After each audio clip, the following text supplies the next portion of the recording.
हापुड़ में हुए गौरव त्यागी हत्याकांड में अब पुलिस पर भी बड़ी कार्रवाई हुई है। जिस वारदात ने पूरे प्रदेश को झकझोर दिया था, अब उसी मामले में पुलिस की कार्यशैली पर सवाल उठने लगे हैं। मेरठ रेंज के डीआईजी कलानिधि नैथानी ने इस हत्याकांड का संज्ञान लेते हुए साफ कर दिया है कि सिर्फ हत्यारों पर ही नहीं बल्कि लापरवाही बरतने वाले पुलिस कर्मियों पर भी कार्रवाई होगी। विभागीय जांच के आदेश दे दिए गए हैं। थाना प्रभारी, चौकी प्रभारी, हल्का इंचार्ज, बीट सिपाही और एलआईयू कर्मी तक जांच के दायरे में आ गए हैं। वहीं एएसपी विनीत भटनागर को पूरे मामले की विभागीय जांच सौंपी गई है। इसके अलावा SI Omkar Gangwar, SI Neeraj Kumar, head constable Shahid और हेड कांस्टेबल इकराम को तत्काल प्रभाव से लाइन हाजिर कर दिया गया है। सवाल यही है कि आखिर पुलिस चौकी से महज 150 मीटर दूर दिन दहाड़े इतना बड़ा हत्याकांड कैसे हो गया और पुलिस को भनक तक नहीं लगी। अब आपको बताते हैं उस खौफनाक वारदात की कहानी जिसने हर देखने वाले की रूह कपा दी।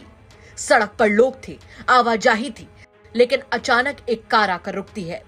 कुछ लोग बाहर निकलते हैं और अगले ही पल शुरू हो जाता है मौत का ऐसा खेल जिसे देखकर हर कोई सहम जाता है। एक युवक को चारों तरफ से घेर लिया जाता है। उसके ऊपर हथौड़े से वार होने लगते हैं, लोहे की सरिया बरसाई जाती हैं, लाठी डंडों से लगातार हमला किया जाता है। हमलावर तब तक नहीं रुके जब तक युवक सड़क पर लहूलुहान होकर गिर नहीं गया। सबसे हैरानी की बात यह रही कि पूरी वारदात का वीडियो किसी राहगीर ने अपने मोबाइल में कैद कर लिया और जब वही वीडियो सोशल मीडिया पर वायरल हुआ तो लोगों के रोंगटे खड़े हो गए। हर कोई यही पूछने लगा कि आखिर इतने बेखौफ होकर हत्या करने वालों को कानून का डर क्यों नहीं था। दरअसल ये कहानी है हापुड़ के बाबूगढ़ थाना क्षेत्र के गांव मोहम्मदपुर आजमपुर निवासी गौरव त्यागी की। 18 अगस्त की सुबह गौरव एक पुराने मुकदमे की सुनवाई के लिए अदालत में गवाही देने जा रहे थे, लेकिन शायद कुछ लोगों को उनका अदालत तक पहुंचना मंजूर नहीं था। जैसे ही गौरव धनौरा रोड पर ददायरा चौराहे से दिनेश विद्यापीठ पुलिस चौकी की ओर बढ़े, तभी एक कार उनके सामने आकर रुकी। आरोप है कि कार से उतरे हमलावर पहले उनसे भिड़े और फिर अचानक जानलेवा हमला शुरू कर दिया। हथौड़े, सरिया, डंडे और धारदार हथियारों से गौरव पर लगातार वार किए गए। सड़क पर मौजूद लोग दहशत में सब कुछ देखते रहे, लेकिन कोई बीच बचाव की हिम्मत नहीं जुटा सका। कुछ लोगों ने पूरी घटना मोबाइल में रिकॉर्ड कर ली, लेकिन हमलावर इतने बेखौफ थे कि उन्हें कैमरे का भी डर नहीं लगा। गंभीर रूप से घायल गौरव को तुरंत देवनंदिनी अस्पताल ले जाया गया। वहां से हालत नाजुक होने पर उन्हें मेरठ मेडिकल कॉलेज रेफर किया गया, लेकिन इलाज के दौरान उन्होंने दम तोड़ दिया। जैसे ही मौत की खबर गांव पहुंची, परिवार में कोहराम मच गया। जिस बेटे के घर लौटने का इंतजार हो रहा था, उसकी लाश घर पर पहुंची। पूरे गांव में मातम पसर गया। पुलिस जांच में सामने आया कि गौरव और आरोपियों के बीच कई सालों से जमीन को लेकर विवाद चल रहा था और यही विवाद पहले भी खूनी संघर्ष में बदल चुका था। साल 2021 में दोनों पक्षों के बीच झगड़ा हुआ था, जिसमें बाबूगढ़ थाने में मुकदमा दर्ज हुआ था। वही मामला आज भी अदालत में विचाराधीन है और गौरव उसी केस में मुख्य गवाह थे। आरोप है कि गवाही देने से पहले ही उन्हें रास्ते से हटाने की साजिश रची गई और दिन दहाड़े मौत की घाट उतार दिया गया। वारदात के बाद पुलिस ने परिजनों की तहरीर पर 7 नामजद आरोपियों के खिलाफ मुकदमा दर्ज किया। पुलिस ने त्वरित कार्रवाई करते हुए 2 आरोपियों राजवीर और जयपाल को काली नदी के पास से गिरफ्तार करके जेल भेज दिया।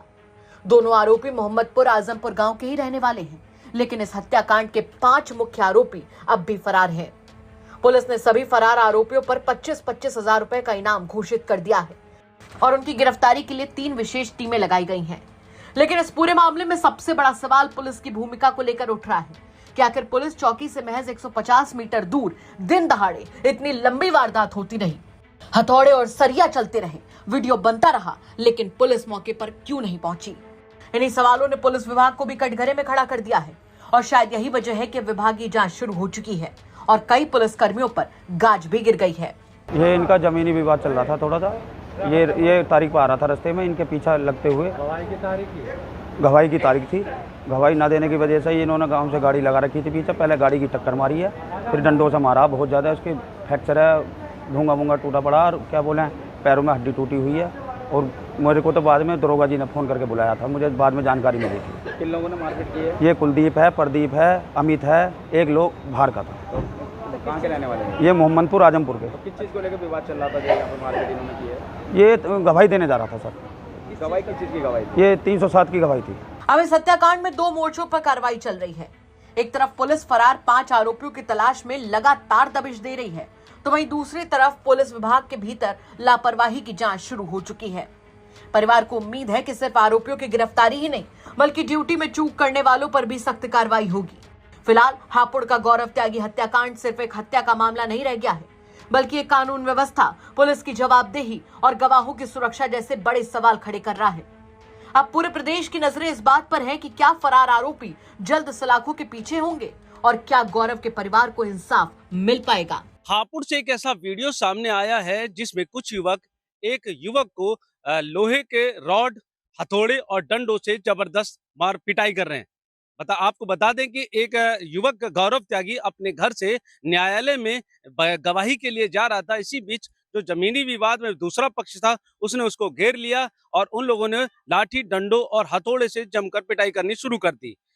वहां से जो राहगीर निकल रहे थे उन्होंने भी बचाने की कोशिश नहीं की, लेकिन इसी बीच एक युवक जो कि बाइक से जाता हुआ दिखाई दे रहा है, उसने वो वीडियो बना ली और सोशल मीडिया में वायरल कर दी।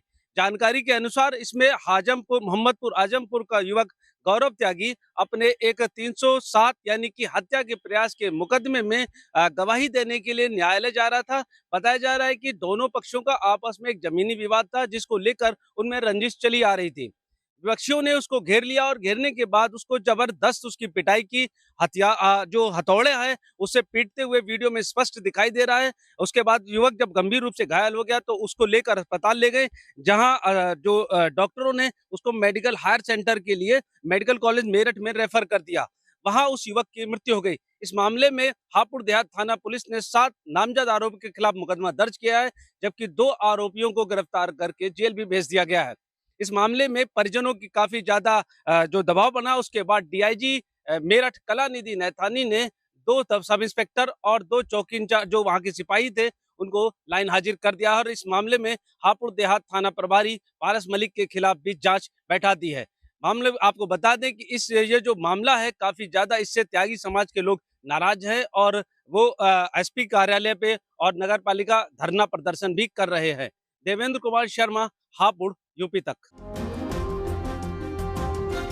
पवन जी, एक बात होती है, क्या आपको कभी ऑफर नहीं आया बीजेपी की तरफ से? बहुत बार आया।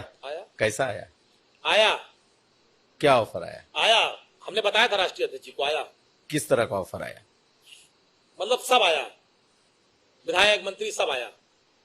जानते हैं, ये भी घटना बता दें आपको, हम मेरे पिताजी, जैसे मैंने राजनीति शुरुआत की तो मेरे पिताजी कभी नहीं चाहते थे, लेकिन जब मैंने राजनीति में मैं प्रवेश कर गया, लखनऊ उपाध्यक्ष हो गया, तो ये भी बहुत महत्वपूर्ण घटना है।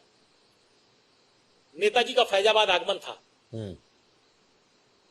तो मैंने कहा कि आपको मेरे घर चलना। कहे हाँ चलेंगे तुम्हारे घर। मैं जेल से छूट के आया था, वही मेरे ऊपर गैंगस्टर और सारे मुकदमे दर्ज हुए थे बहन जी की सरकार में, उसके बाद मैं छूट के आया था। तो मैंने कहा आपको मेरे घर चलना। कहे चलेंगे। नेताजी मेरे घर आए, अंगूरी बाग कॉलोनी में। मेरी माताजी ने खाना बनाया था। नेताजी ने जो मेरी माताजी ने बनाया था, पूड़ी सब्जी, दही कचौड़ी, दही बड़ा जो था सब खाया। नेताजी ने बैठ के पूरा आराम से सब खाया और खाने के बाद कहा कि और कुछ बना है? तो हमने मम्मी बुलाया अपनी माताजी को, तो उन्होंने पूछा क्या नाम है आपका? कहने मेरा नाम गीता। कहने बताइए कुछ और बना है? कहने जो बना था सब खिला दिया। फिर उन्होंने, मेरी माताजी ने कहा नेताजी से, ये पढ़ते लिखते नहीं है, क्या होगा इनका? नेताजी ने कहा पवन के कारण आज मुलायम सिंह यादव इस दरवाजे पर आए हैं और देखना वो एक दिन वो भी आएगा। आज मेरे आने पे डीएम कप्तान बाहर खड़े हैं, एक दिन पवन भी आगे जाएगा, डीएम कप्तान भी बाहर खड़े होंगे, पवन बड़ा आदमी नेता बनेगा। और मुझे नेताजी ने बनाया, उस स्थान पे पहुंचाया। ऐसे थे धरती पुत्र मुलायम सिंह यादव जी। तो उसी दिन से मेरी माता, पिता, मेरे पूरा परिवार का एक लगाव है नेताजी के परिवार से। जब ये सब बातें आई कुछ लोगों ने कि भाजपा ये सब, तो मेरे पिताजी ने तुरंत मुझको फोन किया, कहा जीवन में भूल न करना, जीवन में गलती न करना। ये चीजें मेरे पिताजी ने बहुत सख्ती से मुझसे बात कही थी, मैं बहुत ईमानदारी से आपसे कह रहा हूं।